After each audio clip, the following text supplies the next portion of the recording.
I recently discovered that I'm sensitive to gluten. Huge inconvenience since bread is my favorite food and I rely hugely on convenience foods to fuel my busy life.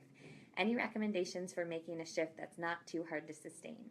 So, Tanya, you and I both, I know that some people get frustrated by everyone saying they're gluten sensitive and the growing number of gluten free products on the market and things like that.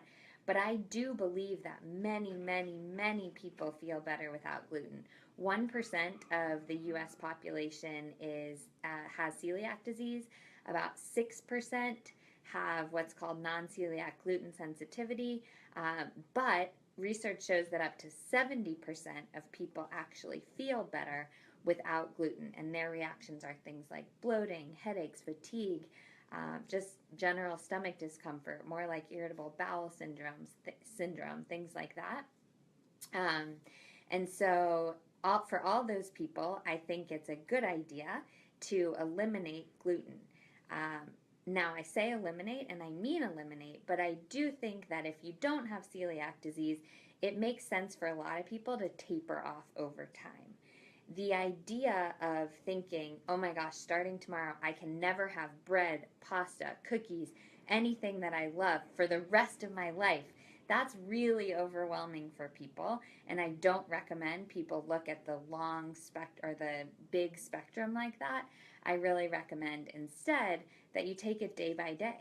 If you say tomorrow, I'm not going to have any gluten, well, then the next day you can remake that decision. You can decide over and over and over again that you're going to stay away from gluten, and then you're going to slip. We all slip. I slip too.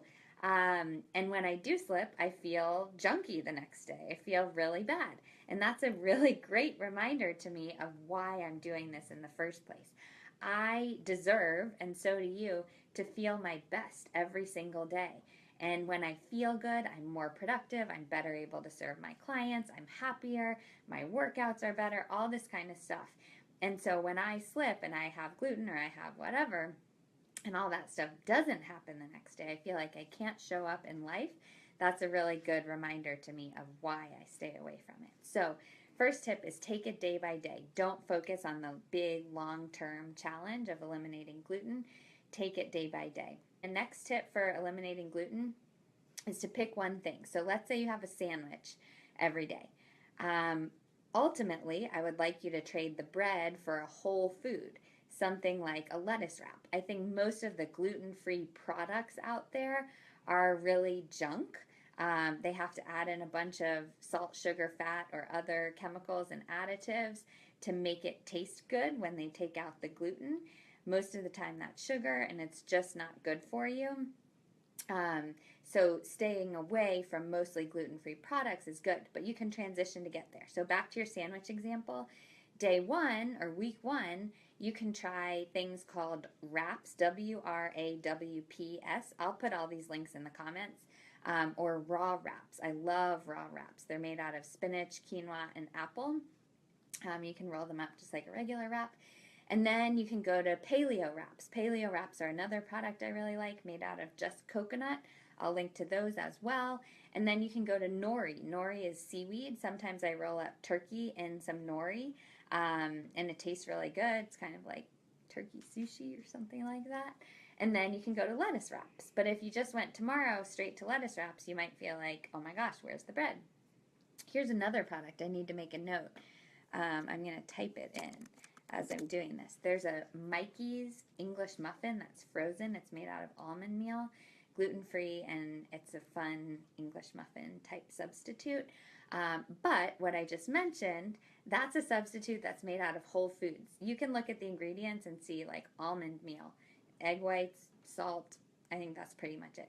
If you turn over a gluten-free product and it's like, you know, chemical soup in there and you don't recognize those ingredients, that's a gluten-free product that's not good for you. So tip one, take it day by day. Tip two, choose one thing and transition that over time into whole foods. And then tip three, don't always look for a substitute. So if you love crunchy, flaky sourdough bread and you go buy like a gluten-free bread, it's probably not going to taste the same, but you're thinking it should taste exactly the same. Learn to just love whole foods that happen to be gluten-free instead of looking for a substitute for every single little thing. Um, you're way better off that way, because a lot of gluten-free products are less healthy and less tasty anyway. So just look for whole foods. Hopefully that's something to start you off.